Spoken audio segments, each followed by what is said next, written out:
और एक बड़ी खबर महोबा से, जहां पर तेज रफ्तार का कहर देखने को मिला है। अनियंत्रित ट्रक ने 5 साइकिल सवार छात्रों को रौंद दिया है। 2 छात्रों की मौके पर ही मौत हो गई है। 3 छात्र घायल हो गए हैं। साइकिल से ट्यूशन पढ़ने जा रहे थे छात्र। सभी घायल छात्रों को अस्पताल में भर्ती करवाया गया है। कुलपहाड़ थाना क्षेत्र में यह दर्दनाक हादसा हुआ है। महोबा की तस्वीरें हम आपको दिखा रहे हैं, जहां पर बेहद दर्दनाक हादसा हुआ है। तेज रफ्तार का कहर देखने को मिला है।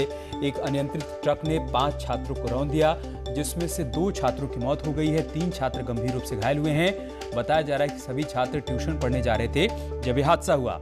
हमारे सहयोगी मनोज इस वक्त हमारे साथ महोबा से जुड़ चुके हैं। मनोज, क्या जानकारी हादसे के बारे में? जी, ये सभी छात्र इंटर के छात्र हैं और ये कुलपहाड़ जो कस्बा है उससे 3 किलोमीटर दूर गांव स्थित सुमरा से कुलपहाड़ आ रहे थे ट्यूशन पढ़ने के लिए। और जैसे ही ये बेकाबू ट्रक आया, इनने सभी छात्रों को रौंद दिया, जिसमें 2 छात्रों की मौके पर मौत हो गई है और 3 की हालत बेहद नाजुक बनी हुई है। पुलिस फोर्स मौके पर है और जो ग्रामीण और परिजन हैं उनका रो का बुरा हाल है। बेहद दर्दनाक हादसा हुआ है। जी अमित, ट्रक और ट्रक ड्राइवर के बारे में कोई जानकारी मनोज? ये ट्रक ड्राइवर मौके से तत्काल फरार हो गया है। पुलिस मामले की जांच में जुटी हुई है। ठीक है, शुक्रिया आपका हमारे साथ जुड़ने के लिए और जानकारी हम तक पहुंचाने के लिए। उत्तर भारत में सर्दी का प्रकोप जारी है। बर्फीली हवाओं से यूपी में ठंड का प्रकोप साफ तौर पर दिखाई दे रहा है। कड़ाके की ठंड के चलते जनजीवन अस्त व्यस्त हो गया है। पश्चिमी यूपी में तो रात के वक्त पारा 5 डिग्री से भी नीचे चला जाता है। पूर्वी और पश्चिमी यूपी में घना कोहरा दिखाई दे रहा है। पहाड़ों पर हुई बर्फबारी की वजह से मैदानी इलाकों में ठंड और गलन बढ़ गई है। लोगों को घर से निकलना भी दूभर हो गया है। गोरखपुर, वाराणसी, अयोध्या, लखनऊ, बरेली मंडलों में रात का तापमान सामान्य से कम रिकॉर्ड किया जा रहा है। पश्चिमी यूपी और एनसीआर के शहरों में भी ठंड और गलन से लोग परेशान हैं।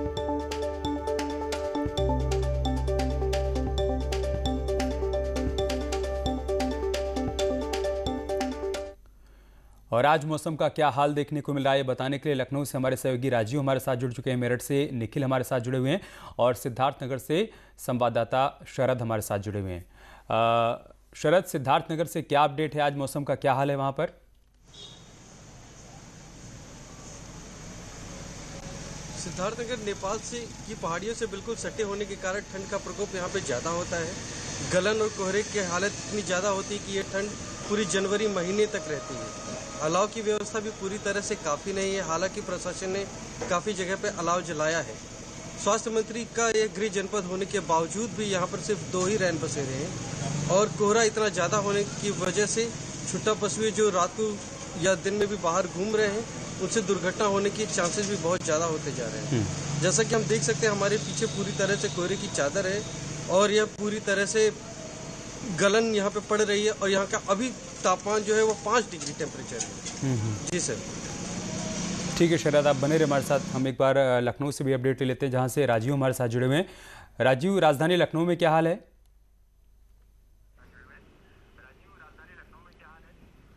अभी तक अगर बात करें तो उत्तर प्रदेश में इन दिनों पहाड़ों पर लगातार बढ़ रही है बर्फ और पश्चिमी विक्षोभ के कारण सर्द हवाएं चल रही हैं और ठंडक बढ़ रही है। ऐसे में अगर खाली राजधानी लखनऊ की बात करें तो यहाँ पर जो अभी तापमान है वो करीब 8 डिग्री सेंटीग्रेड है।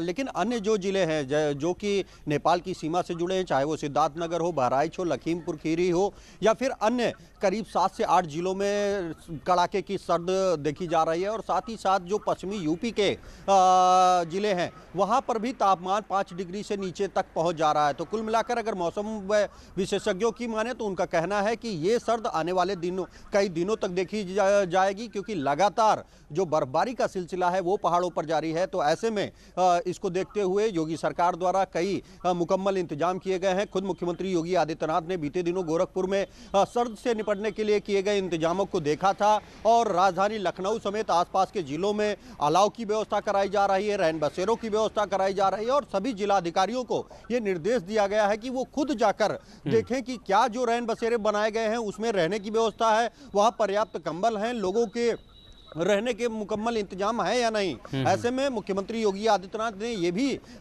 चेतावनी दी है कि वो आने वाले दिनों में इसका औचक निरीक्षण करेंगे और कहीं अगर कोई लापरवाही मिली तो ऐसे लोगों के खिलाफ कार्रवाई भी की जाएगी। ठीक है राजीव, आप बने रहे हमारे साथ। निखिल, आपके पास क्या अपडेट है?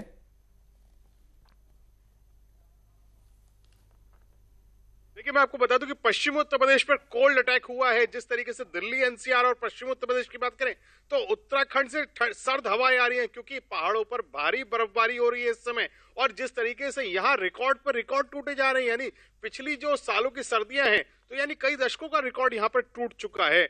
हर बार एक नया कीर्तिमान बनता है, क्योंकि सर्द इतनी ज्यादा है कि अब ठिठुरन से लोग गलन की तरफ जा रहे हैं और जो लोग खुले में रात गुजारते हैं उनके लिए जीना मुहाल हो चुका है। प्रशासन ने व्यवस्थाएं की तो हैं, लेकिन वो व्यवस्थाएं ठंड के आगे नाकाफी सी नजर आती हैं, क्योंकि रैन बसेरे काफी हैं, लेकिन उनमें जो व्यवस्थाएं हैं उसमें कहीं ना कहीं भ्रष्टाचार का दीमक लगा हुआ है। मैं आपको बता सकता हूं कि मेरठ में काफी सारे रैन बसेरे हैं, लेकिन अलाव कहां जलता है ये देखने वाली बात है। और जिस तरीके से मुख्यमंत्री योगी आदित्यनाथ इन बातों को लेकर गंभीर हैं, लेकिन जिलाधिकारी और दूसरे अधिकारी सड़कों पर निकले, उनका निरीक्षण करें, तब जाकर ये व्यवस्थाएं सही होंगी, सुचारू होंगी और तब जाकर जो गरीब है उनको ये व्यवस्थाएं मिल सकेंगी।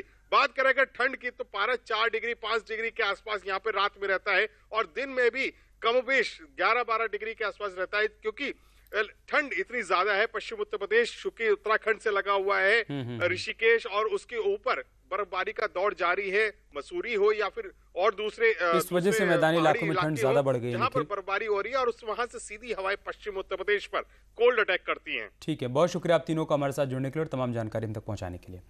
एक बड़ी खबर मुजफ्फरनगर से, जहां पर एनकाउंटर हुआ है। पुलिस और बदमाशों के बीच मुठभेड़ हो गई है। शातिर बदमाश गोली लगने से घायल हो गया है। उत्तम उर्फ वासु से तमंचा और बाइक बरामद की गई है। कुख्यात सुशील मुंच का शार्प शूटर है वासु।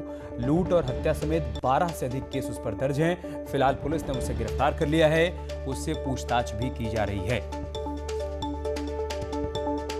रोड से एक रास्ता बाईं तरफ जाता है, उसी रास्ते पे बदमाश जैसे उन्होंने पुलिस से अपने आप को घिरता देखा तो पुलिस पर फायर करते हुए उस रास्ते पर ये भागे, जिसमें पुलिस ने जवाबी कार्रवाई की और एक बदमाश को पैर में गोली लगी है, घायल हुआ है और उसमें हमारे एक सिपाही को भी गोली लगी है।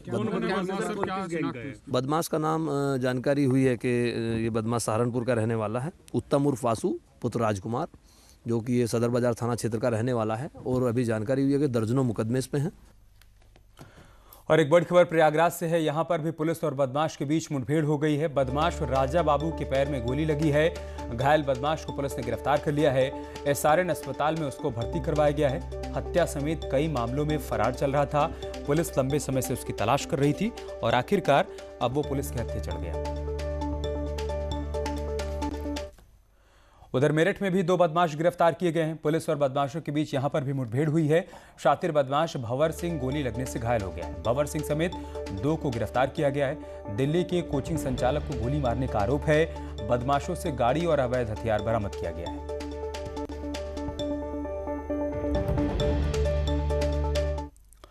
संगम की रेती पर हर साल लगने वाले माघ मेले में खाक चौक व्यवस्था समिति के साधु संतों को जमीन आवंटन को लेकर अब बखेड़ा खड़ा हो गया है।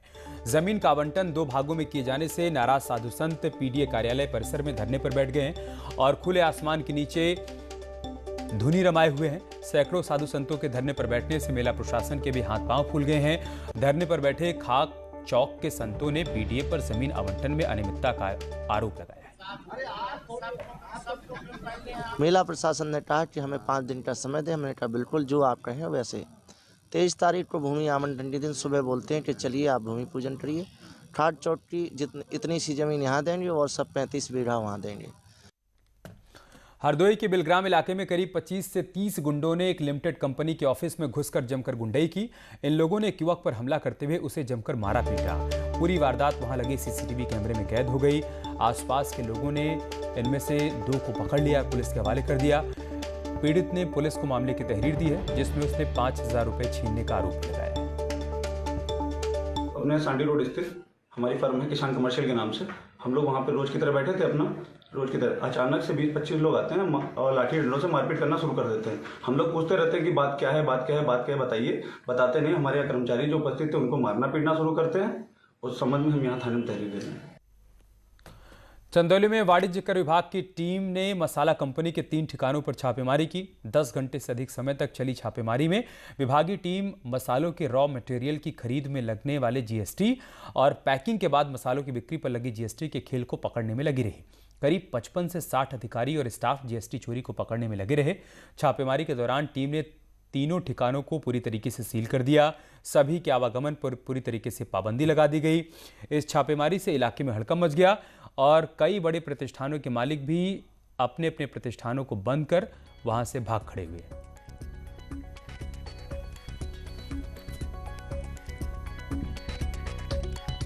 प्रबंधन करके बड़े पैमाने पर मसालों का निर्माण और बिक्री किया जा रहा है।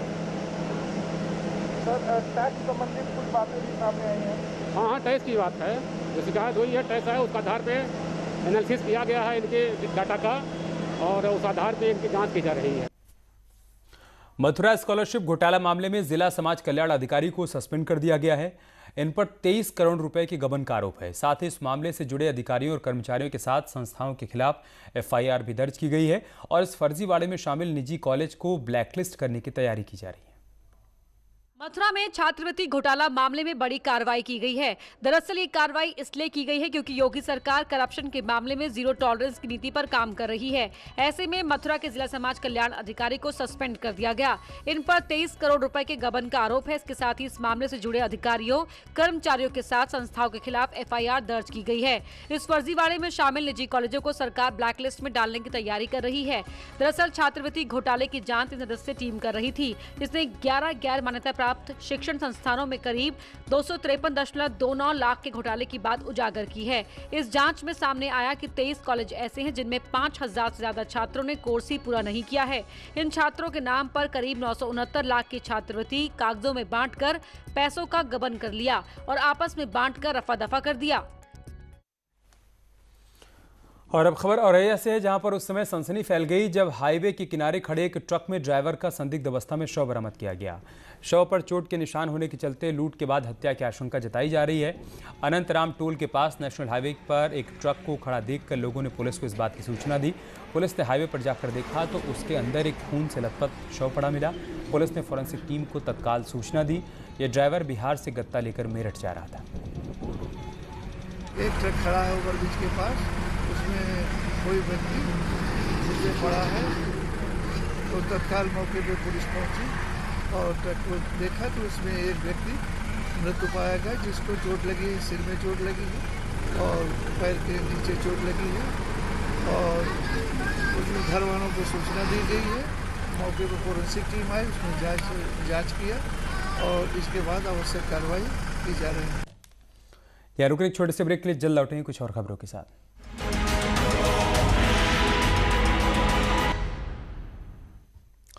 नए साल पर योगी सरकार रोजगार के मामले में एक नया कीर्तिमान रचने जा रही है। यूपी में मनरेगा के तहत अब तक सबसे ज्यादा लोगों को काम दिया गया है और अब 20 लाख से अधिक श्रमिकों का पंजीकरण कराने की तैयारी कर रही है सरकार और ऐसा करके उत्तर प्रदेश देश का पहला राज्य बन जाएगा। नए साल में योगी सरकार एक नया रिकॉर्ड बनाने जा रही है। दरअसल उत्तर प्रदेश ने मनरेगा के तहत अभी तक सबसे ज्यादा लोगों को काम दिया है। यही नहीं, यूपी मनरेगा में 100 दिन तक काम करने वाले 20 लाख से ज्यादा श्रमिकों को नए साल में श्रम विभाग में पंजीकरण कराने वाले देश का पहला राज्य भी यूपी बनेगा, जिसके बाद यूपी के श्रम विभाग में पंजीकृत होने वाले श्रमिकों और उनके परिवार को 17 योजनाओं का लाभ मिलेगा। इससे यूपी के 20 लाख श्रमिकों के जीवन में बदलाव आएगा। जानकारी के मुताबिक इस साल अब तक 1,04,70,000 से ज्यादा लोगों को मनरेगा के तहत काम मिल चुका है। मनरेगा मजदूरों को राज्य में ही काम देने के साथ साथ योगी सरकार को प्रवासी कामगारों की भी चिंता है और यही वजह है कि सीएम योगी ने प्रवासी कामगारों को लेकर एक बड़ा ऐलान कर दिया है। सीएम योगी ने प्रवासी मजदूरों को लेकर बड़ा ऐलान किया है। यूपी से बाहर भी मजदूरों की हर मुश्किल में योगी सरकार साथ खड़ी रहेगी। सरकार ने अपने सूबे से बाहर काम कर रहे यूपी के मजदूरों के हालात पर नजर रखने के निर्देश दिए हैं। यानी परदेश में काम कर रहे अपने मजदूरों की सुरक्षा और सम्मान को सरकार सुनिश्चित करेगी। मजदूरों की सुरक्षा और सम्मान के लिए मुंबई, कोलकाता और दिल्ली में यूपी के अफसरों की तैनाती होगी। दूसरे राज्यों में काम कर रहे यूपी के मजदूरों के लिए भी योगी सरकार ने एक कदम उठाया है। इन अधिकारियों का काम दूसरे राज्यों में काम कर रहे मजदूरों को यूपी की योजनाओं की जानकारी देना होगा। सरकार समय समय पर मजदूरों की सुरक्षा और सम्मान की अफसरों के जरिए रिपोर्ट भी लेगी। सरकार ने यूपीएफसी को भी देश भर में रह रहे यूपी के मजदूरों के हालात पर नजर रखने के निर्देश दिए हैं।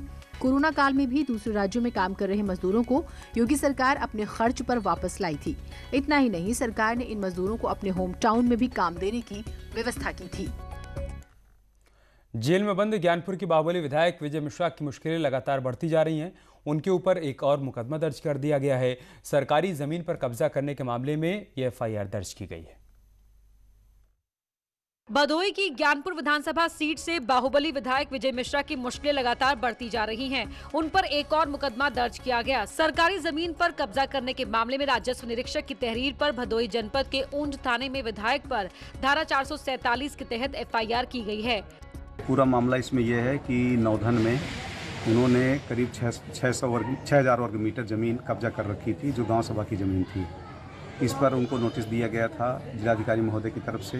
फिर तहसीलदार के यहाँ उन्होंने मुकदमा दायर किया, तहसीलदार ने उसे खारिज किया। फिर उन्होंने अपील किया जिलाधिकारी महोदय के यहाँ, जिलाधिकारी महोदय ने भी उसको खारिज किया और फिर दोनों ज्वाइंट टीम ने, राजस्व की और पुलिस की टीम ने उस अतिक्रमण को हटवा दिया और उसके जो इन्होंने कृत्य किया था आपराधिक, उसका एक मुकदमा कायम किया गया है जो इन्हें भूमाफिया घोषित करने के लिए है। दरअसल ज्ञानपुर विधानसभा सीट से विधायक विजय मिश्रा वर्तमान में आगरा जेल में बंद हैं। उनके एक रिश्तेदार ने उन पर प्रॉपर्टी पर कब्जा करने समेत अन्य आरोप लगाए थे, जिसके बाद विधायक को मध्य प्रदेश से गिरफ्तार किया गया था। पहले वाराणसी की हरी भरी मिर्च, फिर बनारसी सांभा चावल और अब लगभग हर सब्जियां और फल विदेशी बाजारों में बिकने के लिए तैयार है। रिपोर्ट देखिए।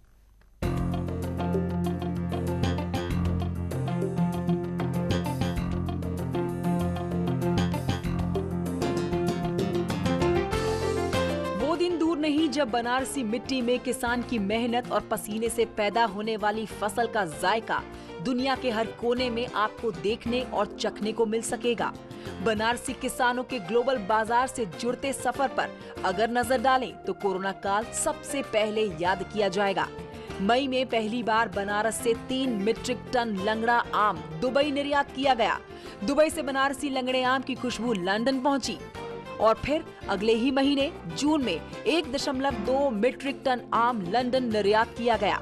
यही नहीं, बनारस से सटे चंदौली जिले के धान किसानों ने जून में ही 80 मीट्रिक टन काला चावल का निर्यात किया। करीब 152 किसानों के खाते में सीधे 68 लाख रुपए पहुंचे।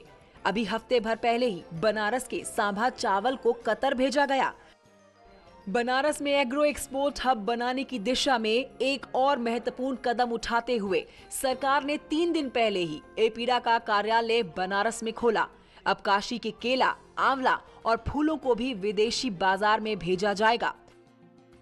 तो प्रमुख तौर से साग, सब्जी, फल जो महत्वपूर्ण है यहाँ के, गंगा का क्षेत्र होने की वजह से उत्पादकता दोनों बहुत अच्छी है, जो अंतर्राष्ट्रीय मानक को लगभग पूरा भी करती हैं।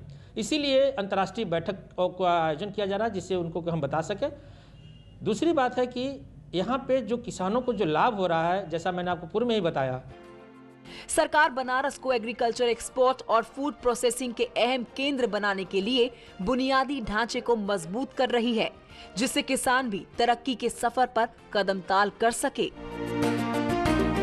एयरपोर्ट पर भी बड़े टन की क्षमता वाले जो है कोल्ड स्टोर गोदाम भी खोले जा रहे हैं, ताकि वहां पर किसानों की सब्जियां लाके कुछ दिन रखा जा सके और वहां से उनको एक्सपोर्ट किया जा सके। तो बुनियादी ढांचे को मजबूत करने के साथ साथ विदेशी बाजार को भी बनारस के करीब लाया जा रहा है, ताकि किसान भी अब तरक्की के साथ कदम ताल कर सकें। कैमरा पर्सन पंकज सिन्हा के साथ उपेंद्र द्विवेदी, न्यूज़ 18 वाराणसी।